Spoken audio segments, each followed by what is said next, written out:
Leo ascendants. Let's look at what are the good and bad planets for Leo ascendants. I will focus more on the good planets. I don't think any planet is a bad planet, by the way. All right. I think all planets are good. All planets are here to teach us lessons and teach us something. Okay. The more we tune in, even Saturn, Rahu, Ketu, they are all here to teach us very, very important lessons that we have taken birth to learn and become strong in this lifetime. So let's look at Leo. The sun becomes the most important planet. Sun becomes the vitality. So Leo ascendants, no matter where sun is placed, you should be praying to the sun every day. Finish most of your things in the day. 80% of your work should be finished when the sun is out. Okay. If you live in a country where there is no sun, try to relocate where there is more of sun. You will find fantastic results. So the morning time when the sun is out should be the most active time for you, especially if you're born with sun in the 10th house or sun in the 11th house, sun in the 9th house. These are all times where sun is right up there in the afternoon, right over your head. Okay, and that is where sun is considered the most powerful, especially sun in the 10th house, sun in the 11th house, sun in the 9th house for the Leo ascendant. Very, very powerful positions for the sun. Your most benefic planet. Okay, it gives you, makes your health good. So sun's placed well will give you a good personality. Leos usually have a fantastic personality. They are very liked by their friends and their family. So if you have a Leo ascendant, or if you're the Leo ascendant in your family and among your friends, you will see that your friends are always wanting you to be there. And your company is very welcome. Yeah. Now let's look at your second house is governed by Mercury, and your 11th house. Very, very interesting. Both your money houses are governed by Mercury. So a lot of astrologers will say that, his second house is a Maraka house, or it's a bad house. And Mercury is not the best planet for you. Well, I disagree with them. I think Mercury is one of the most benefic planets for you, especially for your career, for your family, and for your money. And in today's world, these three things are very, very, very, very important. And for Leos, you must see mention in the comments that how important is communication for the Leo ascendant. And most Leo ascendants are probably in some kind of an industry or their job. They could be employed, they could be business people, but they are making money because of their communication, and it's because of Mercury. Both the money houses, second house and 11th house is governed by Mercury. Now, if you're running through Mercury Mahadasha, what you need to be careful of, especially if Mercury is not well placed. Okay, if Mercury goes to the 12th house, for example, Mercury goes to Cancer. All right, you need to be careful of your health. Mercury can give you health related issues. But if you are looking after your health, and if you're communicating effectively, see, Leo is a fire sign, and at times they can lose their temper. They can come across very aggressive. They can also be very misunderstood. Leos are very, very misunderstood. All right. Because some people do not understand their communication. They can also have a sense of humor, which people cannot understand, and they can misinterpret what they say. So all this can happen, especially if Mercury is not well placed, or if there is a malefic sitting in their second house or their first house. All right. So be very careful during your Mercury Mahadasha or Antardasha, or how you communicate, the quality of communication. All right. Make sure it's very good. Make sure people are able to understand what you're saying. So if you have any experiences, Leo ascendants, please mention in the comments so that the other Leo ascendants can also learn from your mistakes or learn from your success. Okay, now let's look at the fourth house. Fourth house, you see, Mars is a good friend of the sun. Fire element. Mars is supposed to be the general of the sun. See, when the sun wants to go fight a war, sun doesn't go. Sun has too much ego. right? So sun sends Mars. Mars is like the god of war. So Mars, and he says, Mars, why don't you go? And Mars is waiting. Mars is always wearing a sword, wielding a weapon. Mars is waiting for orders from the sun to go fight. Okay, so have the Scorpio energy in their fourth house and their ninth house as the Aries energy, right? So Mars becomes one of the most benefic planets for the Leo ascendants. So if you're running through Mars Mahadasha, Mars Antardasha, it could give you fantastic results, especially if Mars is causing a Raj Yoga for you, especially if Mars and Sun are conjunct somewhere, forms a very, very powerful Raj Yoga. You may travel a lot, you may get a certificate during that time, you may accomplish higher education, you may learn something new, you may travel your dream destination during your Mars Mahadasha and Antardasha. You may also gain vehicles and land and property during your Mars Mahadasha and Antardasha. Okay, so it's all a very good planet for you. Mars, Mercury. Mercury is also a friend of Sun. Okay, Mars is also a friend of Sun. Now we look at the fifth house. There you go, Jupiter. Jupiter, this is the king's advisor. Sun is the king, so Jupiter is nothing but the Dev Guru, the teacher of the kings. Brahaspati has been given the responsibility of the fifth house, house of children, house of romance. Purva Punya Bhava, the past life good karmas have been locked there. So Jupiter becomes again a very, very benefic planet for the Leos.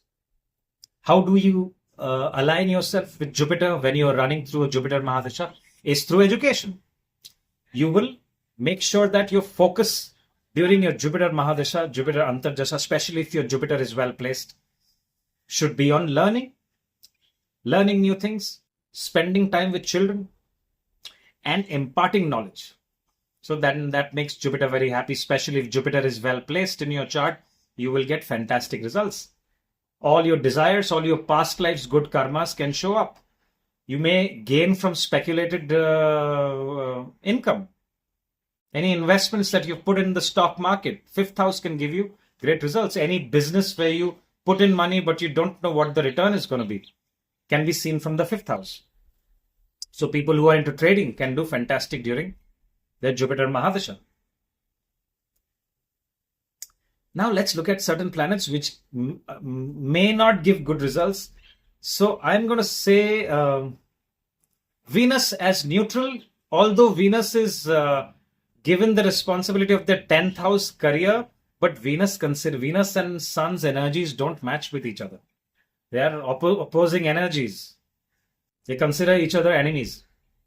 So Venus Mahadasha may not be the most beneficial Mahadasha, but again, if Venus is very well placed and if Leos are in the industry of Venus, which means if they are in the entertainment industry, they can get fantastic results.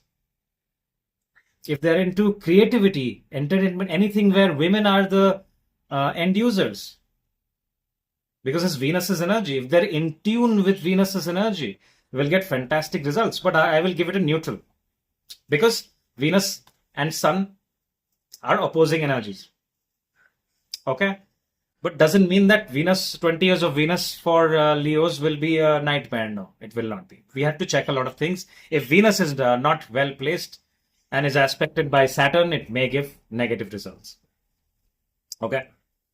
Now let's look at the biggest enemy. We have to talk about two very big enemies of the Leos. I'm going to say Rahu. Very, very big enemy, no matter where Rahu is placed.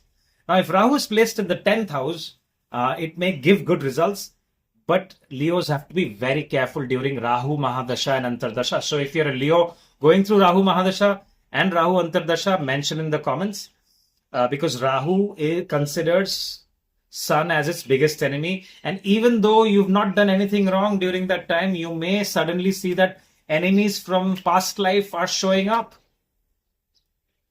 Okay, but during the same Rahu time, if Rahu is very well placed, Leos can also make a lot of money. especially if they're into IT and into social media or even in the government. They can make a lot of money. They need to make sure that during Rahu Mahadasha they are absolutely following rules and not taking unnecessary risks. They have to be in tune with Rahu's energy, right? If you break the law during Rahu's time, I have mentioned it in many of my videos.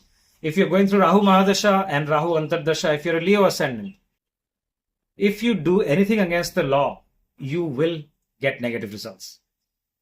When I say law, if you're working somewhere, if you break the policies and procedures, and it might be something very trivial, it will get highlighted.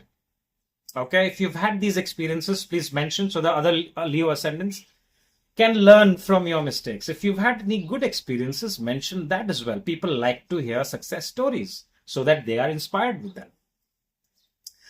I have to talk about Saturn. Saturn is the biggest enemy of Sun. So, and what does Saturn, which department is Saturn looking after? Your spouse, your wife, your husband. So that doesn't mean your husband or your spouse or your girlfriend or your boyfriend is your biggest enemy. If you think they are, then you must do something about it. Okay? Because your 6th house of enemies and your 7th house of spouse and business partners are governed by Saturn. And Saturn's energy is very, very different from the Sun's energy. Sun is a fiery planet. Saturn is cold. Saturn is a slow-moving planet. And since 6th house and 7th house is governed together, Saturn is not well placed for you guys, Leo. During this time, be very careful of your business partners and also your spouses. If you do something wrong, your spouses will take legal action against you. So if you've had these experiences, mention in the comments, right? And during Saturn Mahadasha and Antardasha, it is time to be very, very disciplined and organized. Avoid business partnerships. And I would say, I know Saturn Mahadasha is a very long time. I would say until and unless you have made sure that your spouse isn't your enemy from the past life, so spend a lot of time before you get married during your Saturn Mahadasha or Antardasha. Don't just meet someone and suddenly get married in just few weeks or a few months. Okay, because that spouse of yours could give you the most misery and financial loss and emotional loss that you have experienced.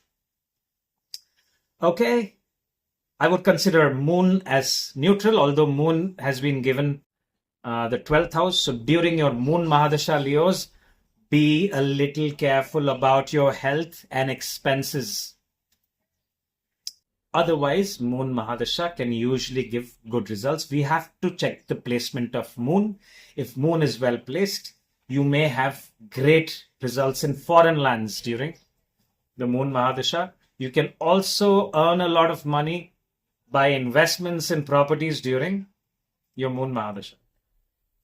But we have to check. It is not the best time for your health because 12th house is the house of isolation, house of hospitals, house of imprisonment. So don't break the law during Moon. Don't ever break the law, no matter which time period you're going through. All right, I think I've covered most of the planets. Ketu considers Sun as a friend. Ketu is a spiritual planet. But Ketu will give results of wherever Ketu is sitting. Remember, Rahu and Ketu, whichever sign they are sitting in, they will behave like that planet. So we have to understand that. If you like this video, hit the like button. If you want to share it with your other friends and family, please go ahead and share it. If you need a consultation, my information is right here. Thank you so much for your time. That's all I have.